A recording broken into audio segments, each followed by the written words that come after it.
ऐन दिवाळीमध्ये पुन्हा एकदा ठाकरे बंधू भेटीचा योग येतोय आणि दरवर्षीप्रमाणे यंदाही महाराष्ट्र नवनिर्माण सेनेनं दीपोत्सव 2025 कार्यक्रमाचं आयोजन केलेलं आहे। मुंबईमध्ये शिवाजी पार्कमध्ये 17 ऑक्टोबरला संध्याकाळी 6:30 वाजता मनसेच्या दीपोत्सव कार्यक्रमाचं उद्घाटन आहे आणि विशेष म्हणजे उद्धव ठाकरे यंदाच्या मनसेच्या या दीपोत्सवाचं उद्घाटन करणार आहेत। या कार्यक्रमाची आता निमंत्रण पत्रिका मनसेकडून प्रकाशित करण्यात आलेली आहे आणि यामध्ये उद्धव ठाकरे यांचा उद्घाटक म्हणून उल्लेख करण्यात आलाय।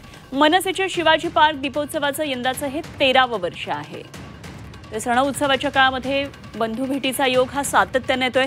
गणेशोत्सवामध्ये सुद्धा राज ठाकरे यांच्या घरी उद्धव ठाकरे सह कुटुंब आलेले होते। त्याआधी उद्धव ठाकरेंच्या वाढदिवसाला राज ठाकरे त्यांच्या निवासाने गेले होते आणि पुन्हा एकदा सणाचं निमित्त आहे। सध्या दिवाळीचे दिवस आहेत। दीपोत्सव मनसेचा मोठा कार्यक्रम असतो आणि या दीपोत्सवाचं यंदाचे उद्घाटक आहेत शिवसेना पक्षप्रमुख माननीय श्री उद्धव ठाकरे, असं या निमंत्रण पत्रिकेमध्ये लिहिलेलं आहे।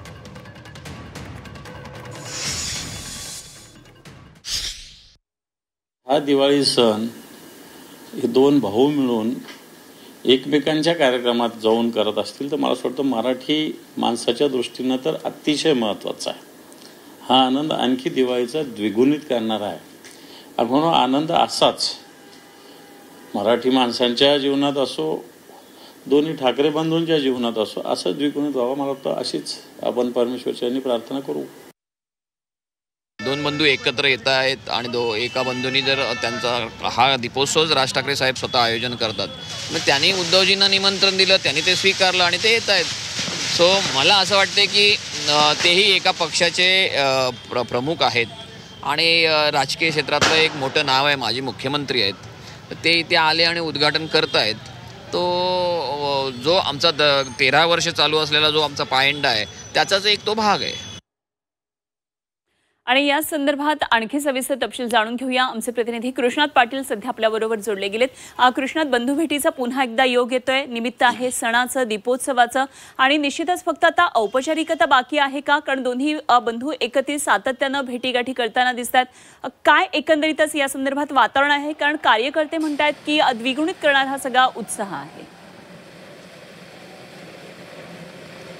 अनुपमा, एकत्र आलो एकत्र राहण्यासाठी हे वाक्य उद्धव ठाकरेंचं होतं 5 जुलैच्या मराठीच्या मुद्द्यावरून घेतलेल्या मेळाव्यातलं आणि तसंच पाहायला मिळतंय आणि हेच ठाकरे बंधू आता पुन्हा एकदा एकत्र येत आहेत। नक्कीच आतापर्यंतच्या भेटी या कौटुंबिक होत्या, मराठीच्या मुद्द्यावरून झालेली पहिली भेट होती, त्यानंतर कौटुंबिक भेटी झाल्या होत्या, परंतु ही पहिली राजकीय भेट तसं म्हणता येईल, कारण मनसेचा पक्षाचा कार्यक्रम आहे हा आणि दीपोत्सव हा दरवर्षी पक्षाच्या वतीनं ठेवला जातो आणि त्यासाठी मुख्य उद्घाटक म्हणून थेट उद्धव ठाकरे यांना बोलवण्यात आलेलं आहे। या निमंत्रण पत्रिकेमध्ये राज ठाकरे यांचं नाव नसलं तरी प्रमुख उद्घाटक म्हणून उद्धव ठाकरे शिवसेना पक्षप्रमुख असं म्हणून उल्लेख केलेला आहे।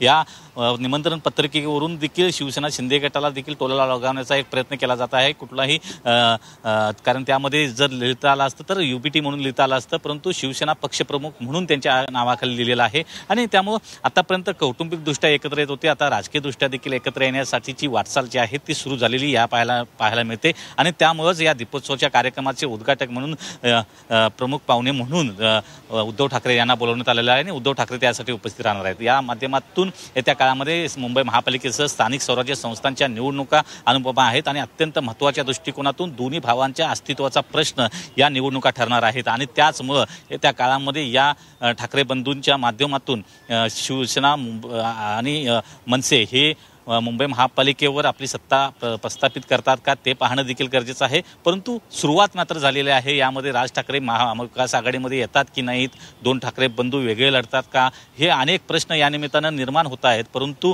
कार्यकर्त्यांचं मनोमिलन होतोय, दोन्ही कुटुंबांचं मनोमिलन झालेलं आहे। आता कार्यकर्त्यांचं मनोमिलन व्हायचं असेल तर एकमेकांच्या राजकीय पक्षांच्या कार्यक्रमात जाणं देखील महत्त्वाचं आहे आणि त्याच दृष्टिकोनातून हे पहिलं पाऊल उचललेलं पाहायला मिळतंय। अनुपमा, अगदी कृष्णात, धन्यवाद दिलेले आहे सगळ्या सविस्तर तपशिलांसाठी। कृष्णात पाटील आमचे प्रतिनिधी आपल्याबरोबर होते।